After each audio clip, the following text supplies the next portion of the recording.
சற்று நேரம் கர்த்தருடைய வேதத்தை நாம் தியானிக்க இருக்கிறோம். நாம் தியானிப்பதற்கு நம்முடைய வேதங்களை எபிரேயருக்கு எழுதின நிருபம் அதில் 9வது அதிகாரம் 27வது வசனம்.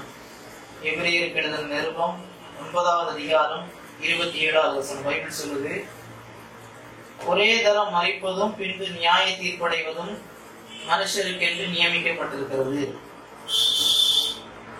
ஒரே தரம் மரிப்பதும் பின்னர் நியாய தீர்ப்பு அடைவதும். நாம் சுவிசேஷத்தை சொல்லும் போது அநேகர் கேட்கிற கேள்வி, எதிர்கொள்ளுகிற பிரச்சனைகளிலே முக்கியமான பிரச்சனை பயம். மரணத்திற்கு பின்பு என்னுடைய வாழ்க்கை என்ன? மரித்த பிறகு நான் என்ன செல்லுவேன்? நான் இந்த பூமியிலே வாழும் போது படிக்கிறேன், கஷ்டப்பட்டு உழைக்கிறேன், பிள்ளைகளுக்காய் சம்பாதிக்கிறேன். மரித்த பிறகு இதனுடைய நிலைமை என்ன என்று சொல்லி ஒவ்வொரு மனிதனுக்குள்ளும் ஒரு பயம் இருக்கிறது. இந்த பயத்திற்கு தீர்வு காண வேண்டும் என்று சொல்லிதான் கொஞ்சம் வயதான உடனே வேதங்களை வாசிப்பதும் புண்ணிய ஸ்தலங்களுக்கு செல்வதும், ஏதாவது நாம் மரித்த பிறகு நமக்கு பிரச்சனை வந்து விடக்கூடாது என்று சொல்லி அவர்கள் செய்து வருகிறதை நாம் அறிந்திருக்கிறோம். ஒவ்வொரு மதத்திலும் மரணத்திற்கு பின் என்ன வாழ்க்கை இருக்கிறது என்று சொல்லி கோட்பாடுகள் இருக்கிறது. குறிப்பாக நம்முடைய இந்திய தேசத்திலே பிறவி சுழற்சி கோட்பாடு, டாக்டரின் ஆஃப் ரீஇன்கார்னேஷன், அநேக கோடிக்கணக்கான மக்கள் பின்பற்றுகிறார்கள். இதன் மூலம் ஒரு அடிமைத்தனமும் ஜாதி என்கிற பெயரிலே நீ தாழ்ந்த ஜாதியாய் பிறந்திருப்பாய் என்று சொன்னால் கடந்த ஜென்மத்திலே நீ ஒரு பெரிய பாவியா இருந்திருப்பாய், ஆகையினாலே தான் நீ ஜாதியிலே நீ தாழ்ந்த ஜாதியிலே பிறந்திருக்கிறாய் என்று சொல்லி ஒரு பிரதானமான ஒரு பிரபலமான கோட்பாடு மறுபிறப்பு கோட்பாடு, இல்லாமல் மறுசுழற்சி கோட்பாடு. இந்த கோட்பாடு புத்த மதத்திலிருந்து நம்முடைய இந்து மதத்திற்கு வந்திருக்கிறது. அவர்கள் இதை நன்றாய் தோன்றுக எடுத்துக்கொண்டு இதிலிருந்தே ஒரு ஜாதி பிரிவினைகள் வந்திருக்கிறது. பல ஜென்மங்கள் எடுக்க வேண்டும். முக்தி என்று சொல்லுவது இந்த சைக்கிள் ஆஃப் பர்த்ஸ், இந்த பிறவிகளின் சுழற்சியிலிருந்து விடுதலை அடைந்து பரமாத்மாவோடு ஒன்றிணைவதுதான் நமக்கு முக்தி என்று சொல்லி இந்திய தேசத்திலே ஒரு பெருவாரியான கருத்து இருக்கிறது. மற்றும் கடவுள் நம்பிக்கை இல்லாதவர்களுக்கு மரித்த உடனே அந்த பிசிக்கல் மேட்டர் வந்து அப்படியே எல்லாம் இயற்கையோடு ஒன்றித்து விடும், அதோடு போய்விடுகிறது என்று சொல்லி அப்படி ஒரு நம்பிக்கை இருக்கிறது. பல நம்பிக்கைகள் இருக்கிறது. நாம் கிறிஸ்தவர்கள் கர்த்தருடைய வசனத்தை நம்புகிற என்ற அடிப்படையிலே மரித்தவர்களை குறித்து பைபிள் என்ன சொல்லுகிறது? மற்ற மார்க்கங்களை பார்க்கும்போது ஒரு நம்பிக்கை இல்லாத நிலைமைகள், பல மார்க்கங்களை பார்க்கும்போது ஒரு ஹோப் இல்லாத நிலைமை தான் பார்க்கிறோம். இஸ்லாம் மார்க்கமாக இருக்கட்டும், நீ மரித்தாலும் உனக்கென்று ஒரு நல்ல செய்தி இருக்காது. தீர்ப்பு நாளில் அல்லாஹ் உனக்கு நன்மை தீவிகள் அளவு போட்டுதான் உனக்கு மோட்சத்தை குறித்து நம்பிக்கை உண்டு, அதுவரைக்கும் சொல்ல முடியாது என்று சொல்லி ஏறக்குறைய எல்லா மதங்களிலும் மரணத்திற்கு அப்பால் ஒரு சரியான ஒரு தைரியம் இல்லை, நம்பிக்கை இல்லை, அது ப்ளூமி ஸ்டேட்டா தான் இருக்கிறது. நம்முடைய பைபிளிலே ஆனால் ஒரு மரணத்திற்கு பின்பு ஒரு நம்பிக்கையான வாழ்க்கையை குறித்து பைபிள் சொல்லுகிறது. இதை நாம் சரியாய் அறிந்திருக்கும் போது மற்ற மார்க்கத்தாரிடம் சுவிசேஷத்தை சொல்லும் போது மரணத்திற்கு அப்பால் உள்ள வாழ்க்கையிலே பைபிளுடைய கருத்துக்களை சொல்லும் போது அவர்கள் கிறிஸ்துவிடம் வருவதற்கு எளிதாக இருக்கும். மரணத்திற்கு அப்பால் மனிதனுடைய வாழ்க்கை குறித்து பைபிள் என்ன சொல்லுகிறது? நான் பழைய ஏற்பாட்டிலிருந்தே வருகிறேன். பழைய ஏற்பாட்டில் வந்து மரணத்திற்கு அப்பால் ஷியோல் என்கிற ஒரு எபிரேய பதம் இருக்கு. இப்போ ஆபிரகாம் சொல்லுவாரு, நான் எல்லாரும் நினைப்போகிறேன், நான் என் பிதாக்களுடைய சேர்க்கப்படுகிறேன். அதற்கு பிறகு யாரு சொல்லுகிறாரு? யோசேப்பு சொல்லுகிறாரு, இல்ல ஈசாக்கு சொல்லுகிறாரு, என் நரைமையிலே பாதாளத்தில் நான் வருத்தத்தோடு இறங்க பண்ணுவேன் சொல்லி மரிக்கிற எல்லாரும் ஒரு இடத்திற்கு நாங்கள் போகிறோம், பிதாக்கள் இடத்திற்கு நாங்கள் போகிறோம் என்று சொல்லி அவர்கள் ஒரு நம்பிக்கை கொண்டிருந்தார்கள். அதை வந்து ஷியோர்னு பைபிள் சொல்லுது. எபிரேய பதம் மரித்தவர்கள் இளைப்பாறுகிற ஒரு ஸ்தலம் என்று சொல்லி அந்த காலங்கள்ல ஆதியாகமத்திலிருந்து நீங்க வாசி வரும்போது தெரியும். அதுல பாவிகள் நீதிமான்களுக்கு 2 இடம் என்று சொல்லுகிற ஒரு கருத்து அந்த நேரத்துல பைபிள்ல இல்ல. மரித்தவர்கள் மௌனத்தில் இறங்குகிறவர்கள் கர்த்தரை துதியார்கள், அவ்வளவுதான். ஆனால் மரித்த பிறகு அவர்கள் கான்சியஸா இருக்கிறாங்கன்னு சொல்லிட்டு பைபிள்ல கருத்து உண்டு. அப்படியே சீசாய் போயிடுவாங்கன்ற கருத்து பைபிள் அல்ல. மரித்த பிறகும் பிதாக்களோடு சேர்க்கப்படுவோம், ஒரு இடத்திலே போய் இருப்போம் என்று சொல்ல ஒரு கருத்து உண்டு. யோபு 10, 21, 22, 38, 17 அதெல்லாம் பார்க்கும்போது ஒரு ஒரு உயிருள்ள ஒரு திடமுள்ள ஒரு இடம், ஆனா ஒரு சந்தோஷம் இல்ல, அது குளூமியா ஒரு இடமாட்டு அந்த இடத்தை பார்க்கிறோம். இந்த ஷியோலை குறித்து ஒரு வெளிப்பிரகாரமா அதற்கு ஐடென்டிட்டி கொடுத்து பைபிள்ல சொல்லும் போது அதை தேவனுடைய நியாய தீர்ப்பு என்று சொல்லுகிறார்கள். மரணம் வந்தால் அது தேவனுடைய நியாய தீர்ப்பு கிடையாது உபாகமத்துல சொல்றாங்க. அது ஒரு கதவுகள் உள்ள சிறைச்சாலைன்னு யோபுல சொல்லப்படுது. யோபு 7:9 மரணத்திற்கு போனால் திரும்பி வர முடியாது அவ்வளவுதான் என்று சொல்லப்படுகிறது. இருள் நிறைந்த இடம் என்று சொல்லப்படுகிறது. சங்கீதம் 28:1 ஒரு அமைதியான இடம் என்று சொல்லப்படுகிறது. சங்கீதம் 18:4-5 வரைக்கும் நியாய தீர்ப்பின் நாளுக்கு முன்பதாகவே மரித்த பிறகு அது ஒரு நியாய தீர்ப்பு அடையாளமாக இருக்கிறது என்று சொல்லப்படுகிறது. தீயவர்கள் உயிரோடே பாதாளத்தில் இறங்கினார்கள். நம்ம 8ஆம் புஸ்தகத்துல சிலரை குறித்து படிக்கிறோம். அதை ஒரு பெரிய ஒரு மிருகம் பெரிய தன்னுடைய வாய்களை திறந்திருப்பது போலதான் இந்த இடத்தை பற்றி சொல்லப்படுகிறது. அங்கே இருப்பவர்களை ரஃபாயீம் என்று அழைக்கிறார்கள். மரித்தவருடைய ஆத்துமா. யோபு 26:5, நீதிமொழி 22:18, 21:16, 26:14, ஏசாயா 14:9-11. ஆனா இப்போ மரித்தவர்கள் ஒரு இருள் நிறைந்த ஒரு குளூமியான ஒரு இடத்துல இருக்கிறாங்க. அவர்கள் கான்சியஸா இருக்கிறாங்க. அவர்கள் அங்கே இருப்பது அவர்களுக்கு தெரியும்.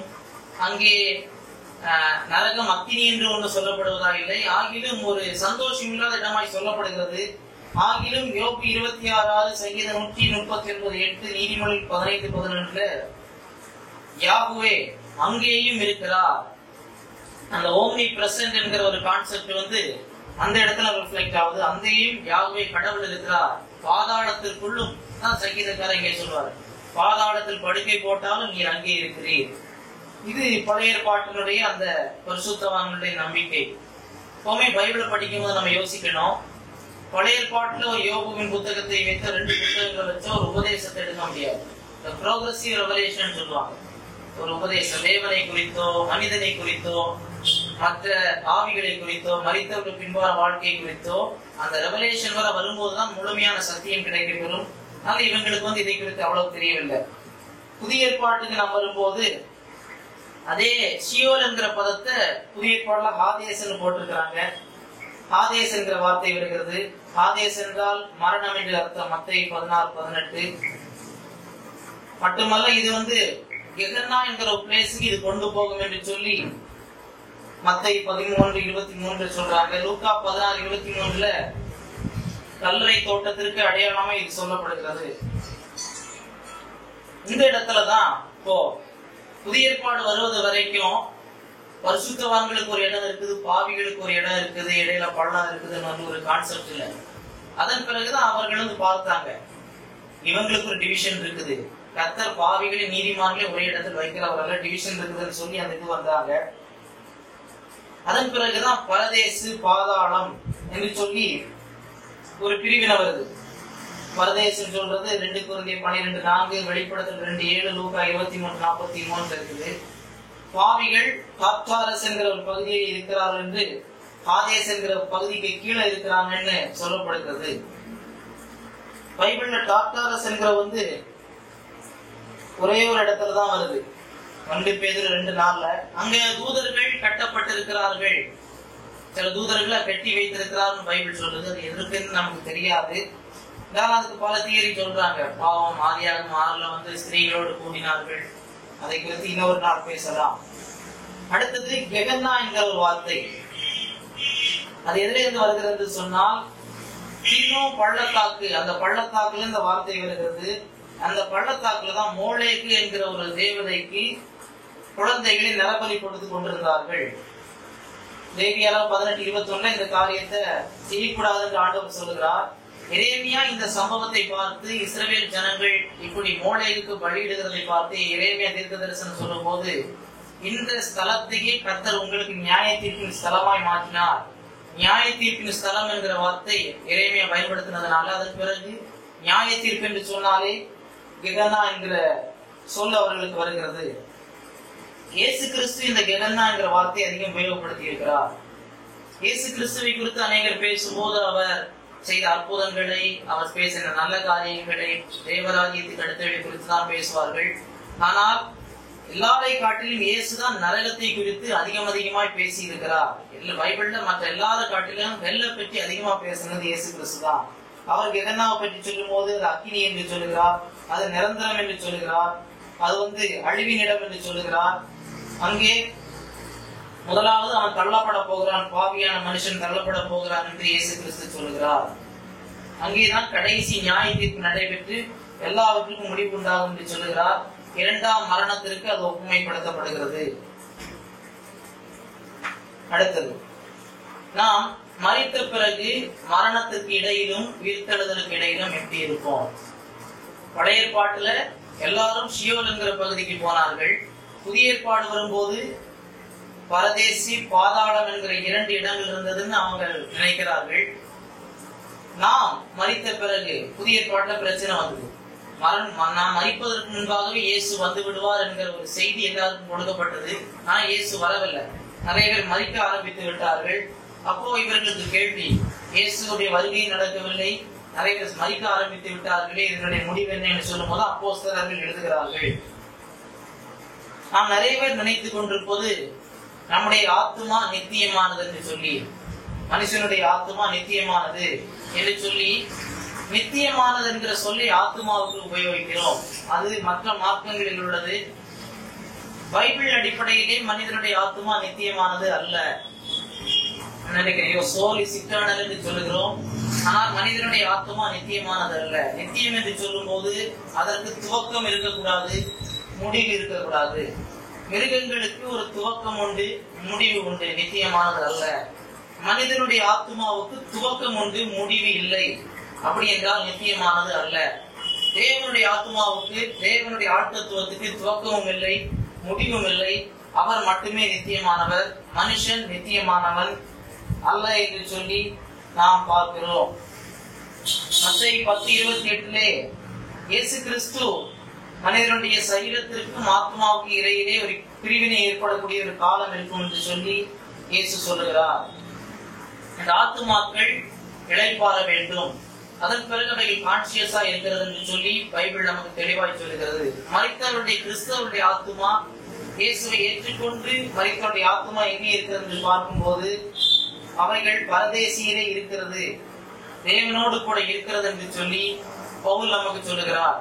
தேகத்தை விட்டு பிரிந்து கிறிஸ்துவுடனே கூட இருக்க எனக்கு அதிக ஆசை உண்டு, அதிக ஆவல் உண்டு. 3ஆம் வானத்திலே அந்த பரதேசி இருப்பதாக சொல்லுகிறார். ஒரு கிறிஸ்தவன் அவன் மரித்த அடுத்த கணமே இயேசு கிறிஸ்துவோடு அவன் போய் இருக்கிறான். இதுதான் நமக்கு ஒரு நல்ல செய்தி. மற்ற எந்த மார்க்கங்களிலும் இந்த மாதிரி ஒரு நல்ல செய்தி இல்லை. எந்த மார்க்கத்தை பார்த்தாலும் மரித்த பிறகும் ஒரு பயம் இருக்கிறது. ஆனால் இயேசு கிறிஸ்துவனுடைய மரணத்திற்கு அப்பால் இந்த டாக்டரின் ஆஃப் ரிசரக்ஷன்ல ஒரு பெரிய மாற்றம் ஏற்பட்டது. நாம் மரித்தாலும் நமக்கு ஒரு நம்பிக்கை உண்டு. நாம் தான் பவுல் சொல்லுகிறார், நல்ல போராட்டத்தை போராடினேன், ஓட்டத்தை முடித்தேன், ஜீவியத்தை காத்துக் கொண்டேன். இது முதல் நீதியின் கிரீடம் எனக்காய் வைக்கப்பட்டிருக்கிறது. மரணத்தில் நாம் இயேசுவோடு இருப்போம். இயேசு கிறிஸ்து மீண்டும் வரும்போது நமக்கு இந்த ஆவியோடு இணைந்து ஒரு புதிய சரீரத்தை நமக்கு கொடுக்க போகிறார். இது அடுத்த ஒரு சந்தோஷமான செய்தி. நாம் இந்த பூமியில் இருக்கும் போது இயேசு கிறிஸ்து என்னோடு இருக்கிறார். நான் மரித்த பிறகு நான் அவரோடு இருப்பேன். உயிர்த்தெழுதலின் நாளிலே அவருக்கு நான் ஒப்பான சரீரத்தை பெற்றுக் கொள்வேன். இது நமக்கு ஒரு நல்ல செய்தி. மரித்தவருடைய பரிசுத்தவானுடைய ஆத்துமா பரதேசியில் இருக்கிறது. அந்த பரதேசி எங்கே இருக்கிறது என்று பார்க்கும்போது பரலோகத்தில் ஒரு பகுதியில் இருக்கிறது என்று நாம் யோசிக்கலாம். பைபிள்ல பரலோகம் என்று சொல்லும்போது 3 இடங்களை சொல்லுது. நம்முடைய பூமிக்கு மேல இருக்கிற அட்மாஸ்பியர், 2வது வான நட்சத்திரங்கள் இருக்கிற இடம், 3வது தேவனுடைய ஸ்தலம். இந்த காரியம் நமக்கு சீக்கிரம் நடைபெற போகிறது என்று நாம் விசுவாசித்து எதிர்பார்த்து கொண்டிருக்கிறோம். இந்த மகிழ்ச்சியான செய்தி வேற எந்த மார்க்கங்களிலும் இந்த மகிழ்ச்சியான செய்தி இல்லை. இயேசு கிறிஸ்து மரித்து உயிர்த்தெழுந்ததினாலே நாம் அவரோடு இருக்கும் பாக்கியத்தை நமக்கு பெற்று தந்திருக்கிறார். தான் பவுல் சொல்றார், மரணமே உன் கூறு எங்கே, பாதாளமே உன் ஜெயம் எங்கே என்று சொல்லுகிற அந்த ஒரு ஜெயத்தின் வார்த்தை நமக்கு கொடுக்கப்பட்டிருக்கிறது. ஆகையினாலேதான் முதல் நூற்றாண்டு கிறிஸ்தவர்கள் மரணத்தை குறித்தே அவர்களுக்கு கவலை இல்லை. அதிலே தெளிவாகி விட்டார்கள், நான் மரித்த மறுநொடி இயேசு கிறிஸ்துவோடு இருப்பேன். ஸ்தேவான் பார்க்கிறார், அவரை கல்லறிந்து கொலை செய்யப்படும் போது அவருக்கு ஒரு விஷன்ல இயேசு கிறிஸ்து எழுந்து நிற்பது சொல்லும் போது அவரை வரவேற்பதாக இருக்கும். பார்க்கும் போது அவர்களுக்கு அது ஒரு அந்த வழி அவர்களுக்கு தெரியவில்லை. அவரை பார்த்த உடனே தன்னை சபிக்கிறவர்கள் தூஷிக்கிறவர்களையும் ஆசீர்வதிக்க தோன்றுகிறது. இவைகள் ஒவ்வொரு கிறிஸ்தவனுக்கும் நடைபெறுகிறது. இதுதான் நமக்கு இருக்கிற சந்தோஷம். ஷியோல் என்று சொல்லுகிறது பழைய ஏற்பாட்டில் உள்ள அனைவரும் சென்ற இடம். ஆதேஸ் என்பது அதற்கு புதிய ஏற்பாட்டு பதம். தாத்தாரஸ் என்று சொல்வது பாவம் செய்த தூதர்களை தேவன் கட்டி வைத்திருக்கிற இடம். கெகன்னா என்று சொல்வது எல்லா மனிதர்களையும் தேவன் நியாயம் தீர்த்து அனுப்ப போகிற இடம். இன்றைக்கு நரகம் என்கிற ஒரு இடம் இல்லை. அநேகர் சொல்லுவார்கள், நான் நரகத்தை போய் பார்த்தேன் வந்தேன் என்று சொல்லி. பைபிளில் இன்றைக்கு யாருமே நரகத்தில் கடந்து வெந்து அழிவதாக இல்லை. அது மரணமும் பாதாளமும் அக்கினி கடலிலே தள்ளப்பட்டன. ஆதேசும் சியோலும் கெகன்னாவிலே தள்ளப்பட்டன. அது பிற்காலத்தில் நடைபெற வேண்டியது. இவைகள் எல்லாம் பைபிள் சிஸ்டமேட்டிக்கா இருக்கிறது. ஆனால் நமக்கு ஒரு நம்பிக்கை உண்டு. அந்த நம்பிக்கை கிறிஸ்துவா இருக்கிறார். ஆகையினாலேதான் நாம் சொல்ல முடியும், இயேசு சொன்னார், இது முதல் என்னை விசுவாசிக்கிறவன் மரணத்தை காண மாட்டான். அவனுடைய சோல் இயேசு கிறிஸ்துவிடம் போய் இணைப்பாது என்று சொல்வது அவனுடைய சோலுக்கு மரணம் இல்லை என்ற அர்த்தம். அந்த க்ளூமி ஸ்டேட்ல மகிழ்ச்சி இல்லாத நிலைமைகள் இல்லை. ஆனபடினாலே நமக்கும் அந்த நம்பிக்கை இருக்கிறது. கிறிஸ்துவனுடைய வருகையோ மரணமோ எது வந்தாலும் அது நம்முடைய நன்மைக்காக இருக்கும். நாம் இந்த நற்செய்தியை மற்றவர்களிடம் சொல்லுவோம். நீ நல்ல காரியங்கள் செய்தால்தான் அடுத்தது விளைவு உனக்கு வேறு ஜாதியில் நீ பிறப்பாய். யாருனாலே வேறு ஜாதிக்காக நீ சேவித்தால்தான் உனக்கு அடுத்த ஜென்மத்தில் சொர்க்கம் என்றோ சொல்லி இந்த தேசத்திலே கோடிக்கணக்கான ஜனங்கள் ஏமாற்றப்பட்டு கொண்டிருக்கிறார்கள். ஆனால் எல்லாருக்கும் இலவசமாய் கொடுக்க இயேசு ஆயத்தமாயிருக்கிறார். நாம் ஜெபிப்போம். கர்த்தர் இந்த வார்த்தையின் மூலம் நம்மை ஆசீர்வதிப்பார்.